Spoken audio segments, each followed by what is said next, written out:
others, but this question lives in me. Lord, are you still with me? Can you hear me when I cry? Then I hear a voice like thunder speaking to this heart of mine.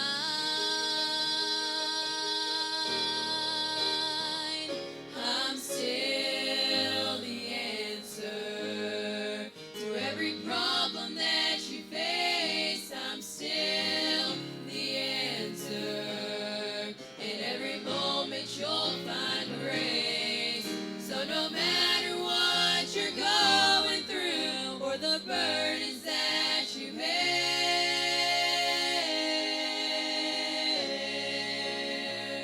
He's still the answer. And the answer's always there. For the Hebrew boys, I was a fourth man. I was there with Daniel in the lion's den. When I called his name, Lazarus came forth from the grave. And for Moses, I was provider. When Elijah prayed, I sent the fire. And I've never changed, but forever still the same.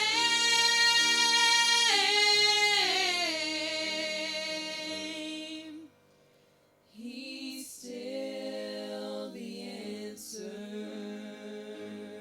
for every problem that you face. He's still the answer. In every moment you'll find grace. So no matter what you're going through or the burdens that you bear,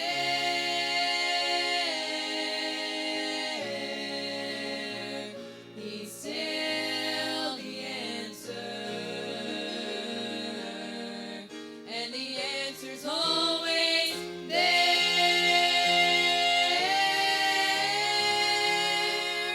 He's still the answer. And the answer's always there.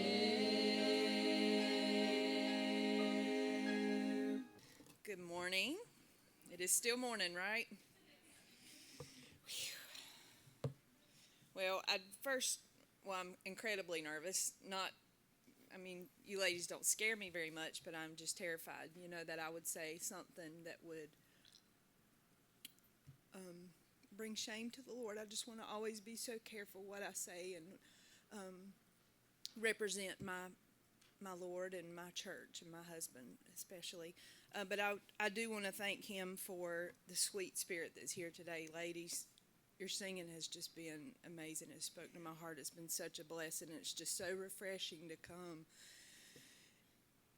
and just feel His presence like I have this morning. So I'm thankful for that. I'm also thankful for Miss Libby and the friendship that we have shared over the years. She's known my husband longer than she's known me, but we just hit it off from day one, and I'm thankful for that. Miss Ricky Beth, I've never met you, but I've heard a lot about you because one of our missions conferences, one of your sweet ladies was there, and I will tell you that she just went on and on about how much she loved you and how much you meant to her, and that spoke volumes for you as a person and as a pastor's wife. And I know that that's your burden, but I just wanted to let you know that. And she also just jumped right in the kitchen and started washing dishes just like she knew exactly what to do, so you trained her right. But it is a blessing to be able to minister to the people of my church. The Lord has blessed us with a wonderful church. He's blessed me with a wonderful husband. And there is no greater joy in my life than serving the Lord with my husband. I count it a great honor to serve alongside him. Oh man, I meant to start my timer. Sorry. Hang on one second. Can I start over, Miss Libby? I know you're a planner, and I know you're by the minute, and you know that I am not, and so I'll have to take something out or something. We'll see. Anyway, I'm sorry. I'm just going to go ahead and apologize. It's probably going to be a scatter mess, but the Lord hopefully will just bless it. But I wanted to talk a little bit about journey, and I just love the theme. And I've been thinking since January, what I could talk about in my personal life, and so I got to thinking about a journey. And we've all gone on those long journeys, and there's lots of preparation that has to take place before you go on a big journey. And number one is the most important thing for us is your destination. Are you prepared in your journey? Have you made those preparations with the Lord? But the next most important thing are snacks, because you always have to have good snacks when you go on a long trip, right? Or where are we going to stop and eat? So that's important. But in our Christian life, our snacks can compare to the Word and what spiritual food we can gain. And this is our food. These are our good road trip snacks. And next is gas money. I mean, we're not going to get real far if we don't have gas money, right? And that's our prayer life. That is our fuel. That's how we keep going. That's where we draw our strength and our power from. And then last is rest. If you're going on a really long trip, you're going to have to stop and spend the night somewhere. Whether you're in the car, in the Walmart parking lot, or a nice hotel, whatever suits you. But the Bible tells us that we can lean on Him, that we can rest on Him, cast our burdens on Him, and He can be our rest in our journey. And we can have our MapQuest directions printed out, every single turn, every single stop, every single everything. Or in the modern day, our phone can tell us what to do. We can have every stop planned out, every detail, but there will always be an unexpected detour. We're going to get a flat tire. We're going to have car trouble. Somebody's going to throw up in the back seat. Something. It always happens. It always happens. But when we ask the Lord to save us, we don't enter into a life free of trouble. We're not transported from this trouble-free life into a life where we don't have any problems. No, we face the same problems and the same struggles as a non-Christian does. The only difference is He is there to go with us through every struggle, every turn. And so Miss Libby asked me to share just a little bit of my testimony this morning. So I will share a little bit about that, and then I want to go back to my thought. But about 3.5, 4 years ago, my parents passed away, both of them. My mom first, and then my stepdad found her, and in the stress of the moment and trying to help her and perform CPR, he went into cardiac arrest himself. And so in just a few short hours, my sister and I were left with my brother, who is almost 30, and he's mentally handicapped. And then they also worked in their businesses that they worked until the day they died. So we were just left with this. And I inherit my non-planning traits from my parents, and so they left us with one more mess. So they had made, and they were great parents. I don't want to give you the impression that they were wonderful parents. But they did not plan for their future or ours or my brother's. And so a lot of, as a matter of fact, we're still 4 years later dealing with legal things. And so I encourage you, make and have the hard conversations, make the plans. Take your daughters to your jewelry box and show them what earrings, where they came from, and special things I would love to be able to go back and ask, but I can't. And if you can, do that now. Sorry, I didn't mean to get off on that, but they left us with some situations that were very difficult, and there were a lot of times we just didn't know what we were going to do. My sister worked in the business for just about her whole adult life, and so her and her husband took over the businesses, and they did that. So that left me with my brother. And so my husband, being the soft-hearted person that he is, said, we'll just move in and take care of him. And I'm like, well, I don't want to do that. And y'all, I'm sorry if y'all think I'm not very spiritual, but my kids are growing up. We're just fine. We're homeschooling. Church is going great. I have got my life exactly like I want it. I didn't want it. And he said, Lisa, who's going to take care of him? And I said, you've already made up your mind that we're a family of 6. I have 3 kids. You've already made up your mind we're a family of 6. He said, I have, because this is what we're supposed to do. And it took me a few days. To come around, but we, from that day, moved in and began to take care of him, which we still do. And he has turned out to be a great blessing for our family. And he had developed some aggressive behavior with my parents. They were in their upper 60s and could not physically help, control him when they needed to, and he had just began to run all over them. They couldn't take him anywhere because they didn't know what he was going to do. And my husband, was very stern with him in a loving manner.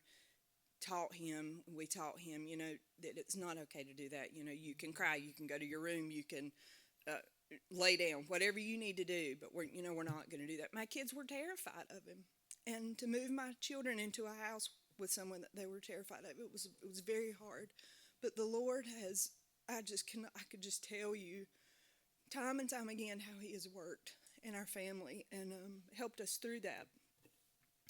And so I thought back to some quotes that I heard during this time, or I've heard picked up along the way, that really helped me in just this short journey that I've been on. And the first one was to never waste your pain.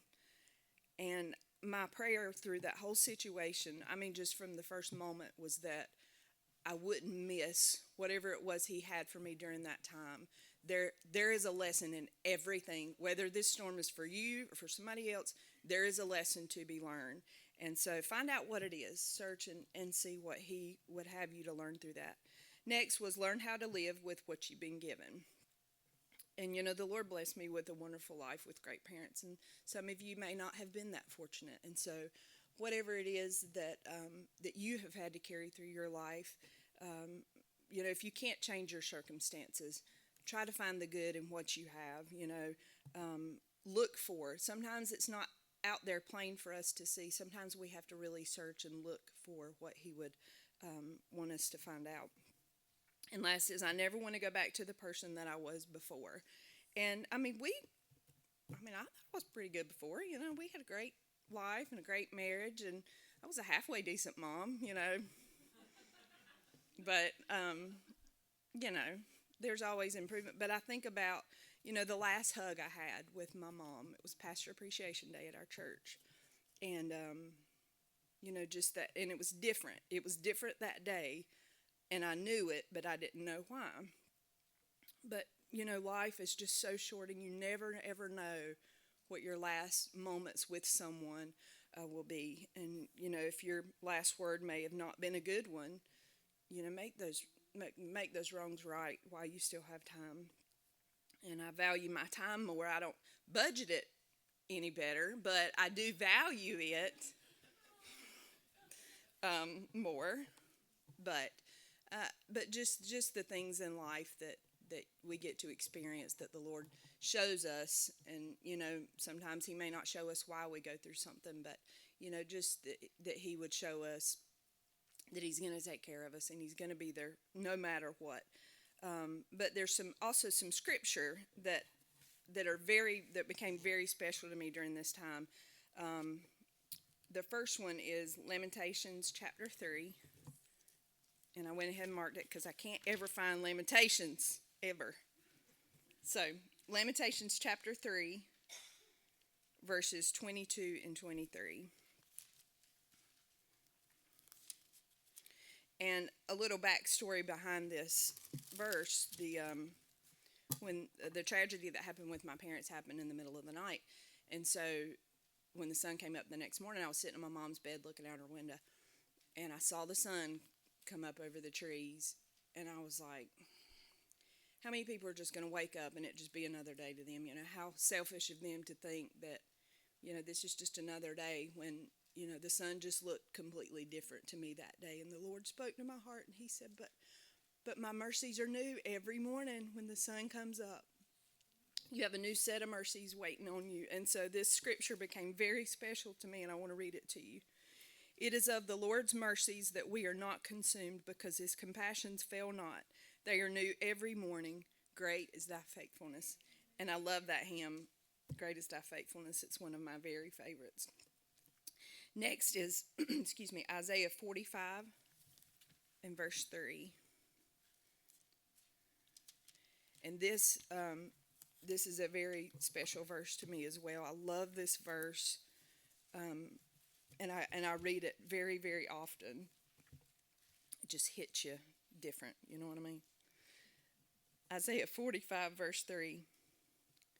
And I will give thee the treasures of darkness and hidden riches of secret places, that thou mayest know that I, the Lord, which call thee by name, am the God of Israel.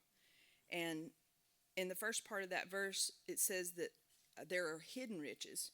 Well, I don't know how many of you had Easter eggs for your kids, but when you do, somebody has to go hide them, right? Somebody has to go and actually place the eggs there. And if the Lord has hidden those treasures for us, He has already been there. He has already walked through that darkness in those darkest places just to specifically hide that where we might need it, just right there. And just the comfort that we can have to know that He's already been there. He has already been where we're going. And last, 1 Corinthians 1:8.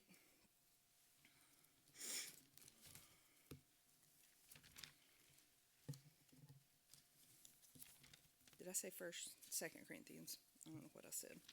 Who knows at this point? 2 Corinthians 1:8 says, For we would not, brethren, have you ignorant of our trouble which came to us in Asia, that we were pressed out of measure, above strength, insomuch that we despaired even of life. But we had the sentence of death in ourselves, that we should not trust in ourselves, but in the God which raiseth the dead. And Miss Ricky Beth mentioned Paul earlier. I was just sitting there as she was talking. I was like, this is amazing. But I don't think we've repeated ourselves. Anything's pretty good. So, but this verse, how many of you have heard the phrase, and I've heard it my whole life, the Lord won't put on you more than you can bear. And that is not true. And this is our verse here to prove it. Paul said he was pressed out of measure, beyond, even to the point to where death even looked appealing to him. The Lord puts us there so we know we have to rely on Him. And this verse, no matter how, and I've not dealt with near what some of you may have, but we can take comfort in knowing that there's other people that have had it bad too. Yeah. And the Lord is there. He's there to take care of us. And there's a few songs also that really minister to my heart. Let's see where I'm at. I'm a piano junkie. I love the piano, and I love this piano specifically. You may show up one day and it be missing. But I do love this piano. I love the way it sounds. It's beautiful. And sometimes when things are out of tune, it really is. And I'm just going to tell you all this, and I'm really sorry I'm saying this. But if we're praying at the altar and somebody's playing the piano or their instrument's out of tune, it's to the point to where it is such a distraction to me. I'm like, I can't even concentrate on it. But this piano is just beautiful. But anyway, I love music. Music is very much a part of my life at our church. But there were a few songs that came across my path months before this happened with my parents. I had no idea. Songs even that I had a friend that was going through a hard time. I sent it to them and praying for you during this time. But one of them was Stronger For It. I don't know how many of you have heard Stronger For It. It's a beautiful, beautiful song.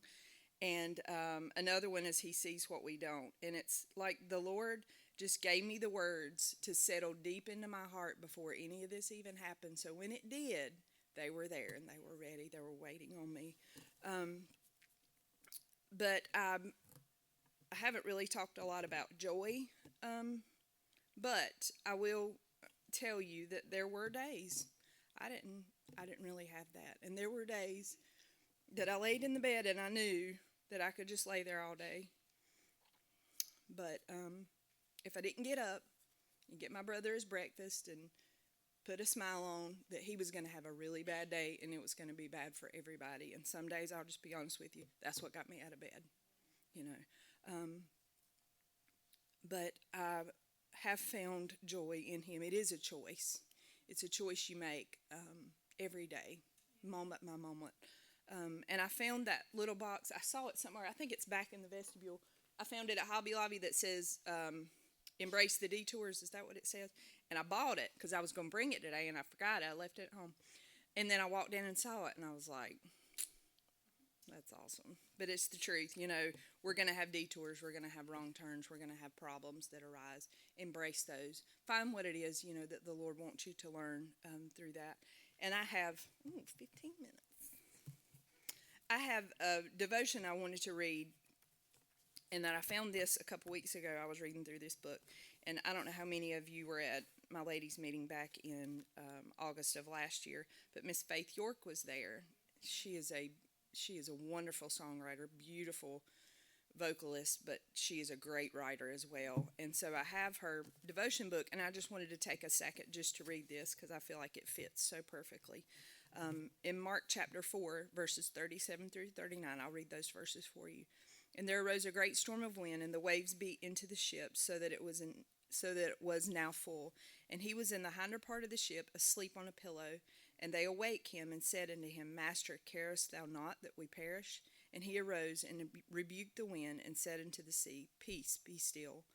And the wind ceased, and there was a great calm. And he said unto them, Why are ye so fearful? How is it that ye have no faith? And this is what she wrote. I find the question the disciples ask of the Lord in this passage of the scripture very interesting. Don't you care? Not, didn't you know this was coming?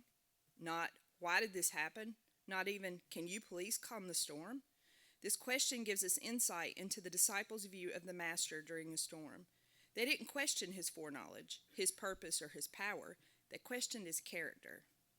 Master, carest thou not that we perish? The storm had so skewed their vision that they didn't think Jesus cared that they were about to die. You know, the storms of life can be just as scary as real storms, and sometimes during a storm we can let the wind and waves change our view of God. We know he knew the storm was coming. We might not understand why, but we know he has a plan. We even know that nothing is impossible with God, so he could calm the storm if he wanted to. We know all the right things. We just forget how much he loves us, how much he cares for us. Can I remind you today just how much he cares? Remember Calvary? Remember his sacrifice, his grace and mercy, his forgiveness? That's how much he cares. And sometimes he cares enough to send a storm your way. Don't let the storm change what you know about Jesus. He immediately rose and calmed that storm for his disciples. The waves stilled, the wind ceased. Everything returned to normal after being in chaos just moments before. And God can do that for you, for me, if we would just listen to his voice. It's there in the darkness. It can be heard over the wind. His voice doesn't waver, even though the ship is tossed. It's steady, it's calm, it speaks peace.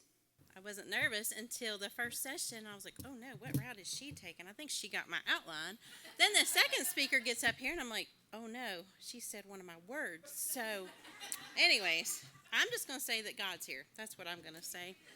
And so one of my girls, you're going to give me a cutoff, like just wave or get my attention. If I don't look that direction, stand up or do something. Anyways, I want to thank Miss Libby for inviting us to come, and it's always a blessing and refreshing. I don't know about you ladies, but I just feel like I've been in a chicken coop too long, and I was just ready to get out. And so it's been really nice, and I hope this will be a blessing and encouragement to you. And so if you have your handout, it's the handout that says, Warning, Bumpy Road Ahead. And we're going to be talking about, when she asked me to speak this year, beyond COVID, we've just been through a lot, okay? So I had a surgery in June. I'm getting ready to have a surgery next Thursday. Actually, I have my COVID test tomorrow. I'm all excited about that. And I'm going to be a new lady come next Thursday. Anybody else with me, if you know what I mean? Yeah, I'm going to be a new lady. So I don't know if I'm excited or not excited. My youngest, who's not here, she's 7. So I just had a surgery in June for GI issues that was beyond terrible. So I keep telling her, And she wouldn't even hardly hug me because I was just like in so much pain and she was scared of me. And I said, I promise you this one's not going to be so bad this time. And she's like, are you coming home with a baby? I was like, no, sweetie, this is the opposite. Nope. No, baby. So anyways, let's jump right in. I love this theme. I walked in, saw this picture, and I told Miss Libby, I'm ready to take off and go somewhere. And my girls will tell you that I am not a traveler. I love home. I'll travel maybe a couple hours. I can go to Tennessee, but beyond Tennessee, my parents live 9.5 hours away, and literally 5 hours into the trip, I'm ready to turn around and come back home. I just don't like traveling. So we're going to take the word journey. If you're filling in your sheet this morning, journey is an act of traveling from one place to another. And so we're on this journey. We're traveling. This is just part of the journey. This is our earthly journey. And I believe Miss Ricky Beth and the other speakers spoke on, first of all, our destination. We need to know our own personal destination. Ladies, everything else we share today, if you don't know for sure that heaven's your home, it's just kind of in vain. There's no foundation. So, no, I want to look out and say, everybody's saved, everybody looks nice, everybody looks like Christians, but I don't know the heart. And so I urge you, if you're sitting there and you're like, I've heard this for the third time, and I'm missing something in my life. And so I encourage you to get with somebody before you leave and make sure you know that your destination is heaven. In 1 John 5:13 it says, these things have I written unto you that believe on the name of the Son of God, that ye may know that ye have eternal life. And so get that settled today, ladies. And number 2, it's time to pack up. Now, I used to be this spreadsheet kind of girl, I had it all typed out, detailed. I'm not that way anymore. You can ask my girls. I'm the most unorganized person. But I would check it twice, and as we were going down the driveway, I'm like, do y'all remember packing this? Well, I'd already checked it twice. I know it's here, but I had to make sure it's there. And now I'm like, girls, you pack. If you forget something, you have jobs, you can go to Walmart and get it, because we're not stressing about it. I'll put a few things in my phone, like medicines, important things.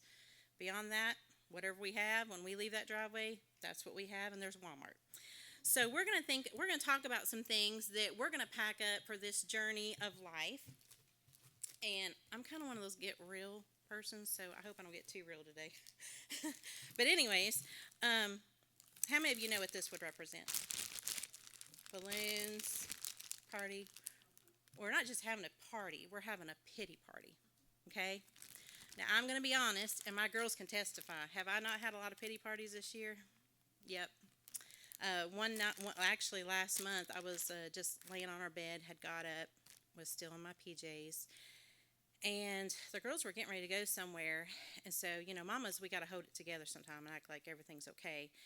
And I just needed a moment to just go to my bed. I was just overwhelmed knowing I'm going to face this other surgery and still kind of recovering from the last surgery, and then just other issues that are going on in our family right now. So I went to my bed. I opened the blinds, our 2 big windows in our bedroom, and I just lay down. And I was like, I'm going to lay this way, because they're going to go out the door and they'll go past the door and they won't see me crying. So I was laying there and crying, having my pity party. And they were getting ready to walk out, and they're like, Mom, are you crying? Well, my stomach's like moving, And I was like, no, everything's okay. Everything's okay. And they come over to me. I'm like, no, it's going to be okay. You just go ahead and go. I'll be fine. And has anybody ever had a pity party like that? I had, one of our girls was going through something, and a lady told me, and I love this, she said, give her 15 minutes to just get angry, get mad, get real with God. Last month, our family, when COVID hit, we really didn't think it would affect us. Well, it has majorly affected my husband's job. His work has been majorly cut in half, so that means if your work's cut in half, what happens to your paycheck? Okay. There we are. So on top of surgery, I was just like, having my pity party. And I remember what this lady told me. She said, you tell her to take 15 minutes and just get mad, just get angry. Do you know what I ended up doing last month? I literally looked up to heaven and I said, God, you have failed us. Okay, so now you got all the spiritualness is out. Okay, this is one of those get real moments. I was like, God, you have failed us. You have literally failed us. Why are we having to make these decisions? Why are we, why is my husband stressing, how we're going to do this and make ends meet? And you said you'd be faithful. I'm not seeing it, Lord. Can I tell you that he was faithful? He wasn't faithful in the way I wanted him to be faithful, but he was faithful. And there was a point I had to come, and I knew we had, especially our older girls, watching us. And I wanted them to see that, I am real.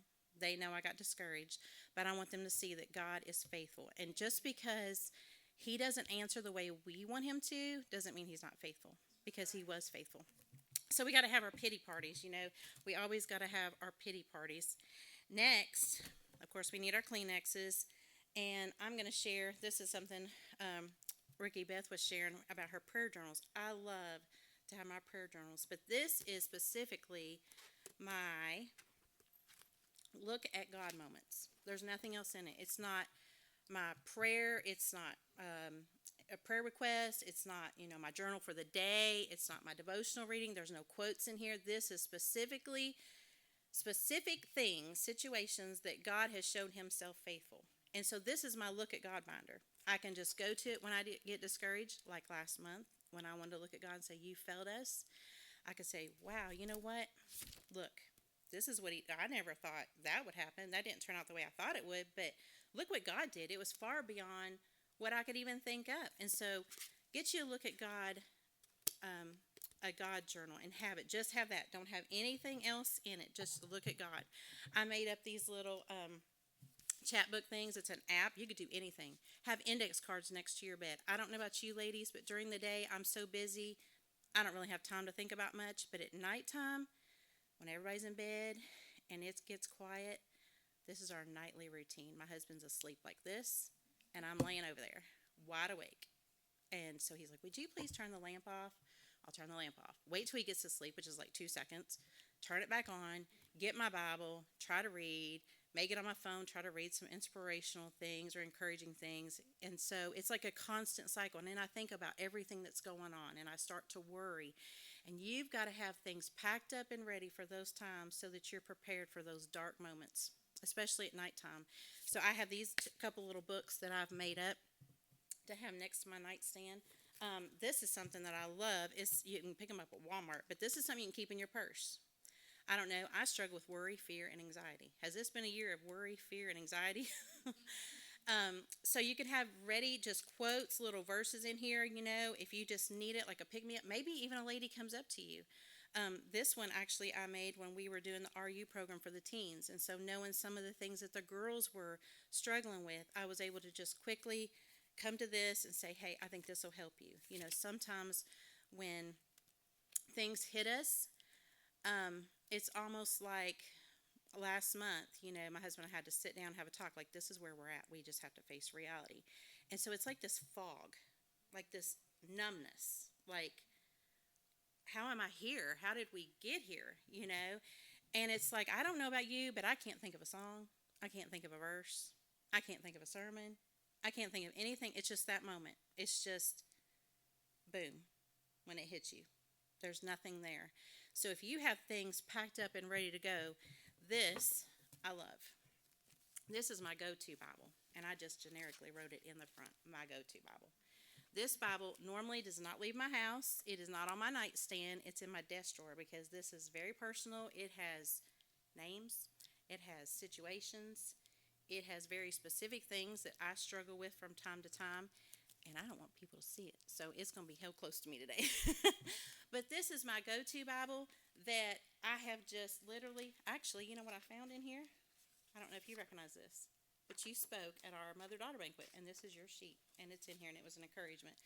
But this is my go-to Bible, and I love these. You can get these on Amazon, the little black things, and use some chalk pens, because if you just have a Bible and there's nothing marked in it, and those times come, it's just like a book with words. But I know I can grab this, and I can read. Oh, when opposition come, read Isaiah 45:17.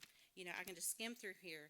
When we love God, we obey him. Just things that I have written in here to remind me that I can just skim through here and grab what pops out, and I know that it's going to help me get through that time.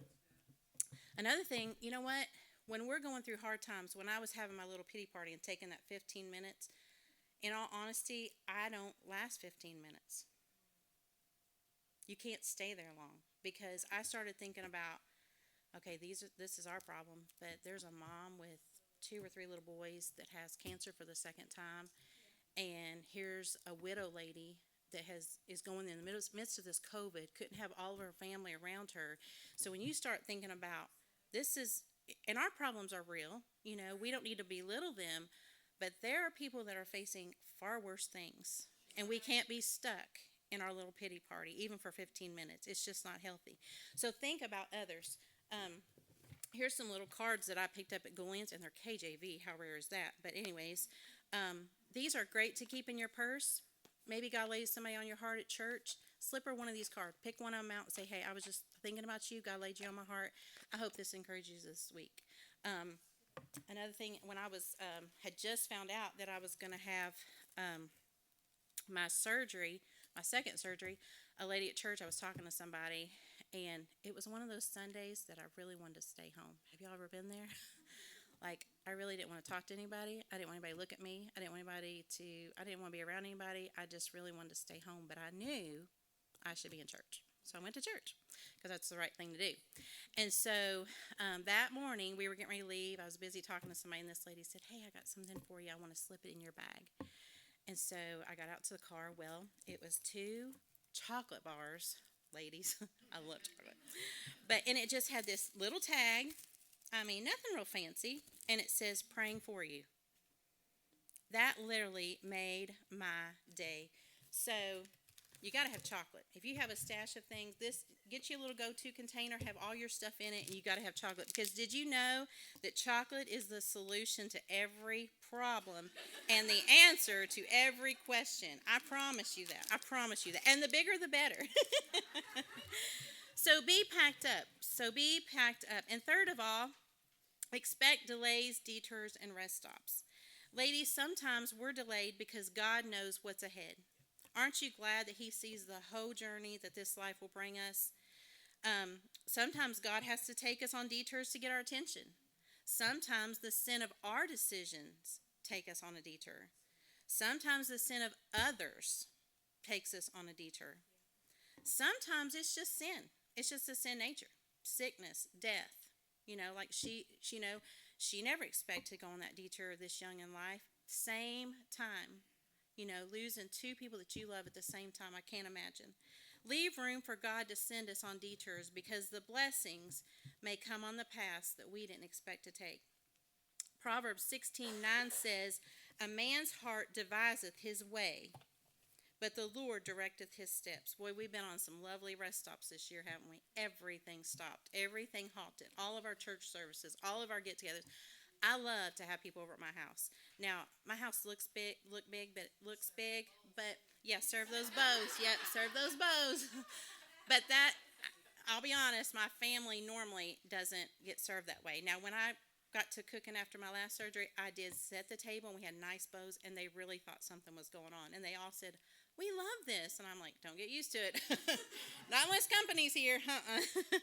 But those rest stops, sometimes God brings situations in our life to slow us down. I believe God has a purpose in everything that's happened this year. I don't know. I don't know what it is. I know that there's been mornings, especially when we've got 2 services now. So if we sing, we have to be there at 8 o'clock, and we have to sing for 2 services. And that gets tiring. I mean, it really does. I'm going to be honest. And I'm just like, I'll start to complain. And I'll be like, surely we're not on the schedule next week. Please let us just sleep in, Lord, so we don't have to be there for both services. And then I'm like, no, I need to be thankful that we can even be in church. I don't want to go back to live streaming and sitting at home in my PJs and, getting distracted with everything that needs to be done at the house. So don't miss the blessings. Psalms 46:10, be still and know that I am God. I believe 2020, God has a purpose, and He wants us to be still. He had to still us in a lot of areas. So the waiting, the meantime, and the in-between, it all serves a purpose. So trust the process, even the delays and the detours. And I've got some more verses there, but for sake of time, I just put them there so you could read them later. And I think one of your blanks says, joy comes from knowing who is in control and that He has a plan to give us a hope and a future. This is one of my favorite verses, Jeremiah 29:11. For I know the thoughts that I think toward you, saith the Lord, thoughts of peace and not of evil, to give you an expected end. So first of all, ladies, you need to know your destination. Don't leave here today unless you know your destination. Third of all, get packed up. Be ready, because we are told that we're going to have, sometimes you think as a Christian, we don't have any troubles because we know Jesus, and Jesus is good. But he is good, but that doesn't mean everything in life is going to be good. We have bad times. We have troubles that we go through. And then third of all, we can be prepared for those detours and roadblocks and those rest stops. And last, our arrival home. I love home. I'm telling you, I love home. You can ask my girls. I have a sign on our front door that says home. I've got one over the fireplace that has a saying about home. I've got a little metal thing that says home on the fireplace, underneath the fireplace. Over my kitchen sink, there's a big old home sign. I mean, like everywhere. If I'm out and I see something with home, I want it. And they're like, Mom, come on. But I love home. I love being home. I would say that this year has, I'm excited about heaven, but I'm also like, I want to see my girls get married. I want to be a grandma. Anybody else have those thoughts? So, Lord, if you'll just hold off, because I'd really just like to see what it's like to have a wedding and have grandbabies, But this year, I'm like, whew, heaven has just sounded sweeter. And so that's why you have to know what your destination is going to be. Is your destination heaven? Because my home is in heaven. And one day this journey is going to end, and my home is going to be in heaven. Hebrews 12:2 says, looking unto Jesus, the author and finisher of our faith, who for the joy that was set before him endured the cross, despising the shame, and is set down at the right hand of the throne of God. Another verse was in Zephaniah, and it says, the Lord thy God is in the midst of thee, is mighty. He will save. He will rejoice over thee with joy. He will rest in his love. He will joy over thee with singing. There is so much joy in knowing the Lord. This journey gets bumpy. It gets discouraging. I'm hoping 2011 is just out of this world, and we don't even remember 2020. Talking about vacations, we just get busy with life. And last year, I remember specifically telling my husband, 2020, we're going to take time off work. We're going to just take weekend trips. They don't have to be expensive. Seriously, I told him this. And I said, we just get so bogged down with just being busy. And our girls are getting older, and I want to make sure that next year we take time. It doesn't have to be anything fancy. Just get away for a little bit, Whew. Well, that changed before COVID, because January I started having health issues, and I couldn't travel. My husband had to go to Indiana in March by himself with a couple of the girls for a family funeral. I couldn't make the trip. I had to stay home. And so even before COVID, I was dealing with things that restricted me. I wasn't even in church for over a month because I couldn't leave the house. And so we finally went to Tennessee last month. And when I got back from the trip, I paid for it physically. But I said, we're going. We're going. I'm going to make this work, and we're going to make memories because we've had this plan. And so even though this journey doesn't always make sense, and we get discouraged and we get down and we begin to doubt God's faithfulness to us, I'm telling you, it's a blessed journey. And I hope you leave today knowing that when you leave this world, when this journey here ends, that heaven is your home.